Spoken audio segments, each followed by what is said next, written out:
Welcome to Women's Rugby Rundown 227 for December 1st through the 7th. This week, we saw Australia dominate the Black Ferns to claim the HSBC SVNS Cape Town title, while World Rugby continues to face heat over the controversial size 4.5 ball trial.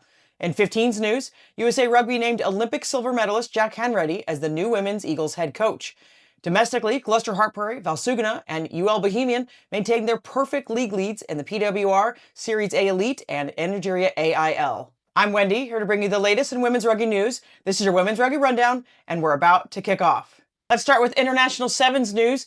Australia bounced back hard from their Dubai defeat to dominate arch rivals New Zealand in the Cape Town final, winning 26-12 after racing to a 19-0 halftime lead. Madison Levi scored her 15th series try in the match. France secured third place for the third consecutive time in Cape Town with a dramatic clock in the red 15-12 comeback win over the United States, while Japan took fifth place by beating Canada 12-10 in another tight match. The draw for the third round of the HSBC 7 Series in Singapore from January 31st to February 1st has set up some challenging groups for the women's competition.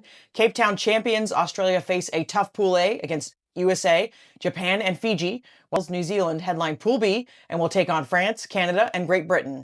We're going to dive a bit into the World Rugby ball trial and some of the critiques that continue. We had a guest post on our site by Lisa Rosen, a 20-year World Rugby coach, educator, and trainer. And she is very clear that she believes that this trial introduces unnecessary gender-specific laws, betraying rugby's tradition of having one law book. The change is redundant, as World Cup data proves the women's game is highly dynamic with the standard ball and only validates critics who claim the women's game is easier. The focus should remain on equitable resources, not changing the size of the ball. And in a really timely article shared by Fiona Thomas of The Telegraph, she reveals the modern prop in the PWR is an all-action athlete, fundamentally redefining the position. PWR front rowers are comfortably outperforming their male premiership counterparts in the loose, making nearly double the offload, scoring more tries, and recording more turnovers. This is attributed to the women's game prioritizing soft skills, higher ball and play time, and the more varied physiques. Let's hop over to International 15's news now. In their first ever test match, Greece fell to Bulgaria, who managed to secure their first test victory after 4 prior losses. Despite Greece having poor ball retention, which allowed Bulgaria to control most of the possession, the Greek defense was just strong enough to slow the host's attack and prevent a much larger defeat. USA Rugby has officially named Jack Hanratty as the new head coach for the Women's Eagles, a pivotal hire aimed at the Rugby World Cups in 2029 and 2033. Hanratty brings a wealth of high-performance experience, most notably leading the Canadian women's sevens to an Olympic silver medal in Paris in 2024. Starting in January 26, he will be based in San Diego and is eager to test the ambitious program against the world's best in the upcoming season. Some great news out of the Celtic Challenge, where the Welsh Derby between Gwalia Lightning and Brython Thunder has been moved to Cardiff Arms Park on Saturday, December 27th. This classic East versus West clash is seen as a great opportunity for supporters to see high-level women's rugby at home in Wales. History will be made on September 5th when the Springbok women will face the New Zealand Black Ferns on South African soil for the first time ever. This historic encounter will form part of a huge doubleheader at FNB Stadium right before the men's Springboks versus All Blacks match, showcasing the growing stature of the women's game in South Africa. The Black Ferns have lined up a blockbuster 4-match home schedule in 2026, which begins with the O'Reilly Cup clash against Australia in Auckland in August.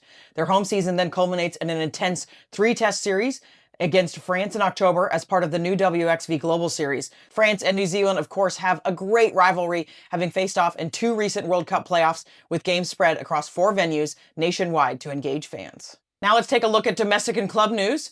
Round 6 of PWR was dominated by wins for the top sides. Gloucester Hartpury maintained their perfect start by narrowly defeating Trailfinders 29-28 in a thriller.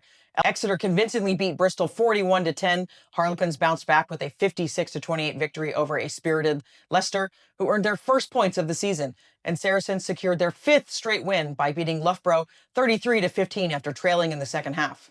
Round 8 of the Energia AIL division was a try-fest, yielding 50 scores and shaking up the table. Old Belvedere climbed to 3rd following their win over Cook, while Wicklow moved up to 6th after beating Ballincollig.